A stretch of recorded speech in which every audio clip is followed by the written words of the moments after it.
আবারও বিয়ের পিঁড়িতে বসছেন সিদ্দিকের সাবেক স্ত্রী।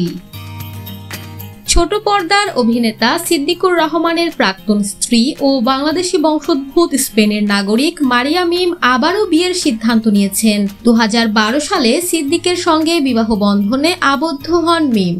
1 বছর পর তাদের সংসারে আসে পুত্র সন্তান আরশ হোসেন। তবে 2018 সালে বিনোদন জগতে কাজ করার ইচ্ছা থেকে শুরু হওয়া মতবিরোধ একসময় গড়ায় বিচ্ছেদে, যা সম্পন্ন হয় 2019 সালে।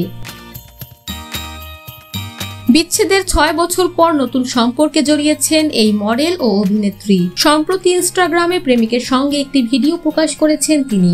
যদিও প্রেমিকের মুখ প্রকাশ করেননি, তবে তাকে আমার ভালোবাসা বলে উল্লেখ করেছেন।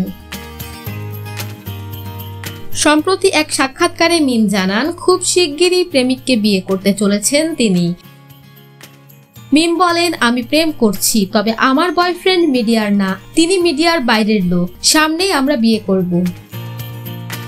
সাবেক স্বামী সিদ্দিক প্রসঙ্গে স্পষ্ট অবস্থান নেন মিম। তিনি বলেন, সিদ্দিক তো আমার প্রাক্তন, ডিভোর্স হয়ে গেলে তার সঙ্গে দেখা করাটাও পাপ। তিনি আমার জন্য এখন একজন পরপুরুষ, যার সঙ্গে দেখা করাটাও পাপ। প্লিজ সিদ্দিককে জামাই বানায় দিয়েন না। এদিকে সেলিব্রিটি ক্রিকেট চ্যাম্পিয়ন্স ট্রফি 2025-এ অশ্লীলতা ছড়ানোর অভিযোগে 6 মডেল, অভিনেত্রী ও 3 নির্মাতার বিরুদ্ধে লিগ্যাল নোটিশ পাঠানো হয়েছে, যার মধ্যে মারিয়া মিমের নামও রয়েছে। এই ঘটনায় সেই আইনজীবীর বিরুদ্ধেই ক্ষোভ প্রকাশ করেছেন মিম। তার দাবি, জাকির হোসেন ভাইরাল হতেই তাদের বিরুদ্ধে এমন পদক্ষেপ নিয়েছেন। শুধু তাই নয়, সেই আইনজীবীর বিরুদ্ধে মামলা করারও হুঁশিয়ারি দিয়েছেন তিনি।